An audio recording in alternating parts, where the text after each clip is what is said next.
Hi friends, welcome to my YouTube channel. आज की video में हम टाटा केमिकल्स का फंडामेंटल एनालिसिस समझेंगे। इसके लिए हमेशा की तरह हम एनालिटिक्स का यूज करेंगे। अगर अभी तक चैनल को सब्सक्राइब नहीं किया है तो चैनल को सब्सक्राइब कर दें और बेल आइकन को हिट कर दें और इस वीडियो को लाइक कर दें। चैनल की वीडियो सेक्शन में और भी आपको फंडामेंटल एनालिसिस की वीडियोस मिल जाएगी। अगर टाटा केमिकल्स में 10 साल पहले आपने 10,000 इन्वेस्ट किए होते तो आज उसकी अमाउंट कितनी बनी होती, ये देखने के लिए आपको इंतजार करना होगा वीडियो के आखिर तक और इस वीडियो को पूरा देखना होगा।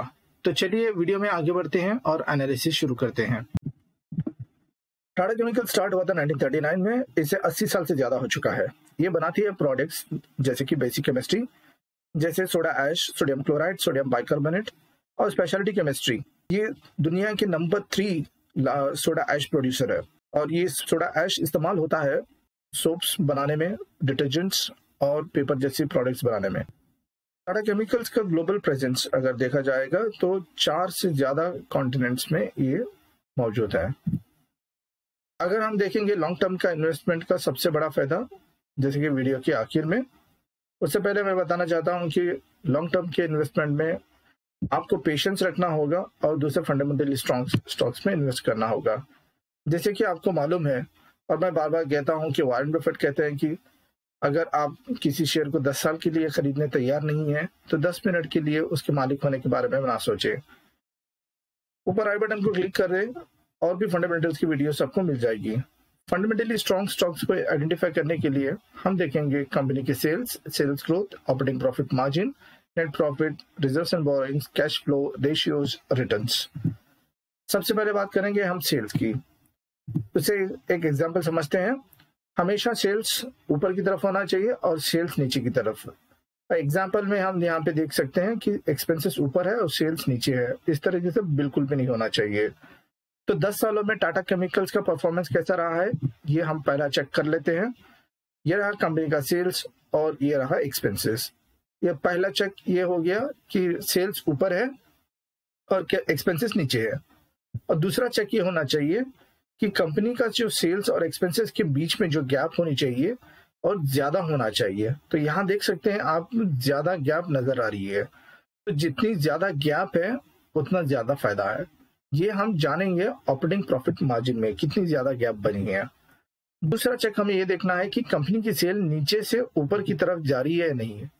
लेकिन यहाँ देख सकते हैं कि कंपनी का सेल्स नीचे से ऊपर की तरफ नहीं गया है, ऊपर से नीचे की तरफ आया है। यहाँ देख सकते हैं कि ऑल टाइम अगर हाई सेल्स उसने बनाया है 2015 में, उसके बाद लगातार कंपनी का सेल्स नीचे की तरफ आया है और उसके बाद एक कांस्टेंट बन चुका था। और उसके बाद आप देख सकते हैं 2021 से दोबारा सेल्स की ग्रोथ होने लगी है, लेकिन अभी तक ऑल टाइम हाई को उसने ब्रेक नहीं किया है। यानी 17,000 से ज्यादा इसने सेल्स यहाँ पे किया है पिछले 10 सालों में। और 22 में आप देख सकते हैं कि 15,000 से ज्यादा सेल हो चुकी है। लेकिन इसकी खास बात यह है कि ये जो 5 साल में एक ही आप देख सकते हैं, तो ज्यादा डिफरेंसेस नहीं दिख रहा है। इंतजार करिए, आप देखिए, इसका बहुत ही बड़ा फायदा मिलेगा। आगे हम बात करेंगे, ये हर साल जितना ग्रोथ हुआ है ये देखेंगे सेल्स ग्रोथ के थ्रू। अगर सेल्स ग्रोथ नीचे से ऊपर की तरफ है, यानी पिछले साल और इस साल के, तो पॉजिटिव नंबर रहेगा। और पिछले साल ज्यादा और इस साल कम है तो वो नेगेटिव नंबर होगा। तो यहाँ लेफ्ट साइड की चार्ट पे हम देखेंगे हर साल की सेल्स ग्रोथ और राइट साइड की चार्ट पे हम देखेंगे एवरेज सेल्स ग्रोथ, यानी कंपाउंडेड सेल्स ग्रोथ। यहाँ देख सकते हैं कि सबसे हाईएस्ट आप देख सकते हैं 26% की सेल्स ग्रोथ दिख रही है रिसेंटली, और सबसे लोएस्ट देखेंगे -20% की यहाँ पे नजर आ रही है। तो हमारा टारगेट लाइन है 10% का। तो 10% के अगर हम चेक कंपेयर करते हैं तो सिर्फ 2 ही बार ऐसे नजर आ रहे हैं जो टारगेट के अबव हैं। बाकी आप देख सकते हैं कि टारगेट के बिलो ही है, यानी इसकी सेल्स ग्रोथ ईयरली हो नहीं पा रही है। और आगे हम बात करते हैं एवरेज सेल्स ग्रोथ की और टारगेट लाइन हम चेक करते हैं 10% के। तो 10 सालों में -1% की सेल्स ग्रोथ दिख रही है, 5 सालों में 4% की है और 3 सालों में 6% की, यानी एवरेज कंपाउंडेड सेल्स ग्रोथ की भी इसने 10% को यानी रीच नहीं कर पाया है। ऑपरेटिंग प्रॉफिट मार्जिन की हम बात करेंगे। ऑपरेटिंग प्रॉफिट मार्जिन एक फाइनेंशियल रेशियो होता है जिससे कंपनी का कोर प्रॉफिटेबिलिटी हम मेजर कर सकते हैं और कंपनी की एफिशिएंसी भी। ये एक ऐसा टूल है जो कॉम्पिटिटर की एनालिसिस भी, यानी कॉम्पिटिटर के साथ भी आप कंपेयर करके चेक कर सकते हैं कि कॉम्पिटिटर कितना बना रहा है। ऊपर आई बटन को क्लिक कर लें और कॉम्पिटिटर्स की वीडियोस आपको यहाँ पे मिल जाएगी। तो 10 सालों का ईयरली ऑपरेटिंग प्रॉफिट मार्जिन आप लेफ्ट साइड की चार्ट में देख सकते हैं और compounded operating average operating profit margin आप राइट साइड की चार्ट में देख सकते हैं। तो हम पहले देखेंगे 10 सालों का हर साल कितना बनाया है और टारगेट लाइन कितनी है। तो 15% का टारगेट लाइन है। तो शुरुआत में यानी इसने टारगेट रीच नहीं कर पाया है, लेकिन 2017 से आप देख सकते हैं 2017 से इसने टारगेट को क्रॉस कर दिया है और लगातार इसने ऑपरेटिंग प्रॉफिट मार्जिन यहाँ से ज्यादा बनाते हुए दिख रहा है। तो सबसे हाईएस्ट 33% है 2018 में। और ऑपरेटिंग प्रॉफिट मार्जिन एवरेज वाली बात करते हैं तो 10 सालों में आपको 15% से ऊपर है और 5 सालों का अगर हम पिछले देख सकते हैं तो 20% है और 3 सालों का देखते हैं तो 17% है। यानी पिछले 10 सालों में भी 15% से ऊपर ही नजर आ रहा है। अभी तक आपने चैनल को सब्सक्राइब नहीं किया तो चैनल को सब्सक्राइब कर दें, बेल आइकन को हिट कर दें और इस वीडियो को लाइक कर दें। आगे बढ़ते हैं और बात करते हैं प्रॉफिट एंड लॉस की। प्रॉफिट एंड लॉस में एक इनकम स्टेटमेंट होता है जो फाइनेंशियल डॉक्यूमेंट जिसमें कंपनी का इनकम और खर्च दोनों यहाँ पे बताया जाता है और इससे हमें पता चलता है कि कंपनी कितना घाटे में है या प्रॉफिट में है, यानी मुनाफे में है। यहाँ अगर देखेंगे तो 10 सालों का डेटा मैंने ले लिया है यहाँ पे। तो ये आप देख सकते हैं कंपनी का सेल्स और ये रहा कंपनी का एक्सपेंसेस। तो एक्सपेंसेस जाने के बाद कंपनी के पास ऑपरेटिंग प्रॉफिट कितना बना है ये ग्रे कलर के बार्स में आपको नजर आ रहा है। आगे देखते हैं कि यहाँ पे आप देख सकते हैं येलो कलर की बार्स में नेट प्रॉफिट। ये देखिए जो मैंने कहा था आपको सेल्स वैसे एक्सपेंसेस में, ये जो 5 सालों में आप देख सकते हैं नेट प्रॉफिट बहुत ज्यादा बनाया है, जबकि इसने सेल्स यहाँ पे भी ज्यादा की है, यहाँ पे भी ज्यादा की है, लेकिन अगर यहाँ देख सकते हैं तो नेट प्रॉफिट यहाँ पे आपको ज्यादा नजर आ रहा है। तो पहला चेक ये होना चाहिए कि हर साल क्या नेट प्रॉफिट बढ़ रही है या नहीं। तो यहाँ देख सकते हैं कि नेट प्रॉफिट यहाँ पूरी तरह से यानी माइनस में गया है।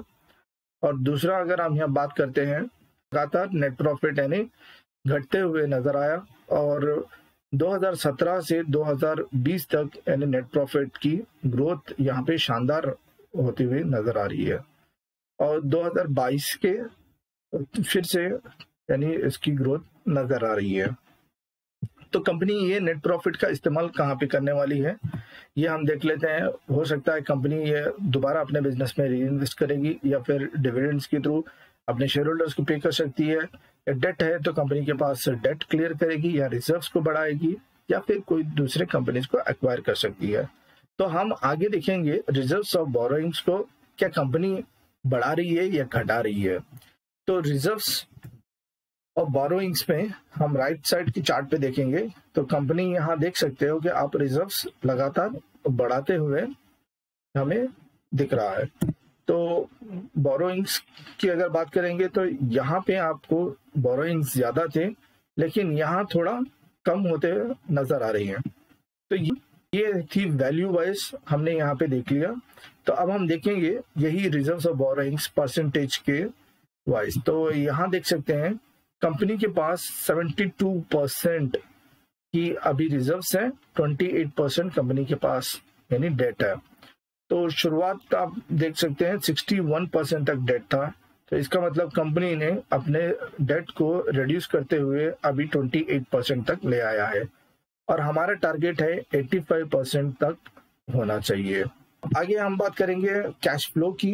कैश फ्लो में हम देखेंगे ऑपरेटिंग कैश, उसको हम जोड़ लेते हैं कैश फ्रॉम इन्वेस्टिंग और पता करते हैं कि दोनों जोड़ने के बाद अगर नेगेटिव नंबर आ रहा है या पॉजिटिव नंबर आ रहा है। नेगेटिव नंबर आ रहा है तो कंपनी के लिए ठीक नहीं है और पॉजिटिव नंबर आ रहा है तो ये बहुत अच्छी बात है। कंपनी अपने बिजनेस में वापस यानी इन्वेस्ट कर रही है जिससे कंपनी का ग्रोथ हो सकती है।